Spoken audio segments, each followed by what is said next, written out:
The family's world collapsed when their little boy died. In their grief, they blamed his loyal dog and cast him out into the freezing snow. But when an officer uncovered the heartbreaking truth, the family realized they hadn't abandoned a killer. They had betrayed their son's most faithful protector. The house had always been filled with laughter. A little boy's voice echoed through the halls, his tiny footsteps running across wooden floors, his giggles lighting up even the darkest days. But one winter morning, everything changed. The family found their son motionless, his favorite toy, lying beside him.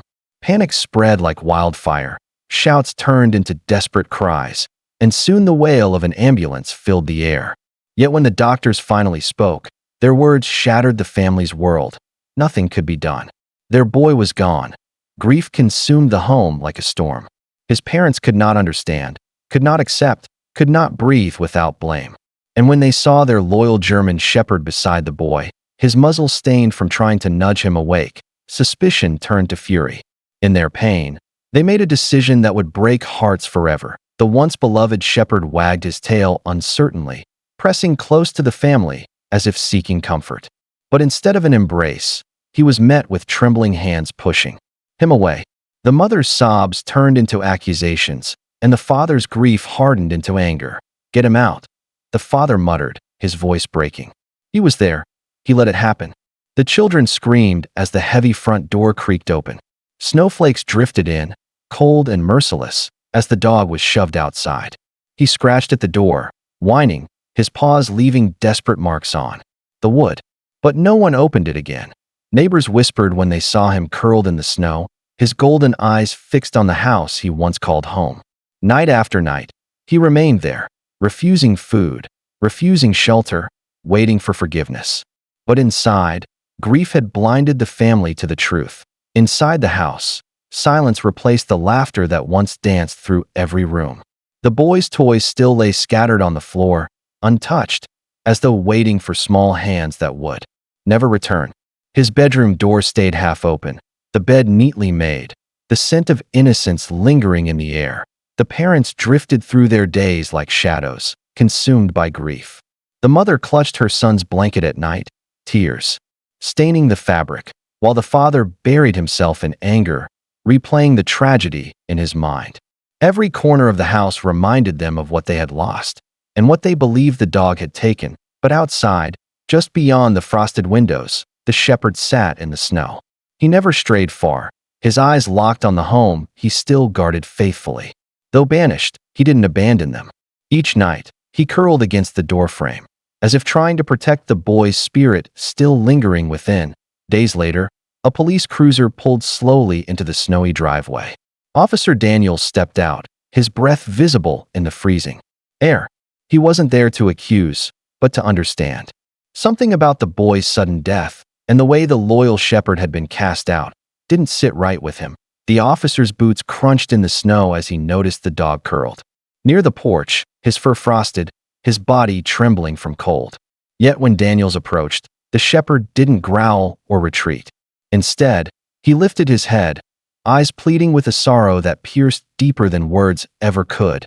Inside, the parents greeted Daniels with weary faces. Their grief was etched in every line, their voices hoarse from sleepless nights. They told him their version of events, how they found their son lifeless, the dog at his side, and in their despair, assumed betrayal. Daniels listened carefully, his gaze flicking to the window where the shepherd still sat. Something in his gut told him the story wasn't as simple as they believed. Officer Daniels decided to observe the shepherd before drawing any conclusions. He stepped outside, kneeling in the snow, offering his hand. The dog sniffed cautiously, then stood, pacing in quick circles before darting toward the edge of the yard. He barked sharply, glancing back, urging Daniels to follow. The officer trudged through the snow after him, curiosity growing. The shepherd led him to a patch of disturbed ground near the fence line. There, half buried in the frost, lay the boy's torn mitten. The dog nudged it gently with his nose, whining as if begging Daniels to understand. Daniels picked it up, his eyes narrowing. The mitten was damp, stained with something dark, too far from the house to be coincidence. The shepherd barked again, running along the fence, paws scraping at the frozen earth. This wasn't the behavior of a guilty animal. It was the desperate persistence of one trying to reveal a truth no one else had seen. Daniels felt a chill, not from the cold, but from realization. Daniels returned the mitten to the grieving parents, his voice calm but firm. Your dog was trying to show you this. Confusion flickered across their faces until he explained what he had found. The mitten wasn't torn by teeth. It bore long, jagged marks consistent with claws. A silence fell. The mother covered her mouth, her body trembling. You mean it wasn't him? Daniels nodded. The boy wasn't attacked by his dog. He was cornered by a wild animal, likely a coyote. The shepherd must have fought it off. That's why he stayed beside your son. He wasn't the cause, he was the protector. Outside, the dog lifted his head, ears pricking as if sensing the shift inside. Daniel's words shattered the false image the family had built in their grief. They hadn't cast out a killer.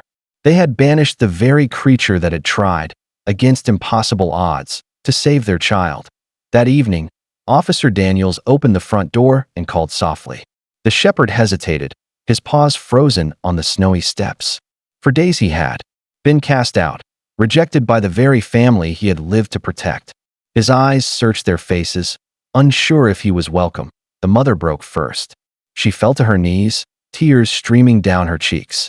I'm so sorry, she whispered, reaching out trembling hands.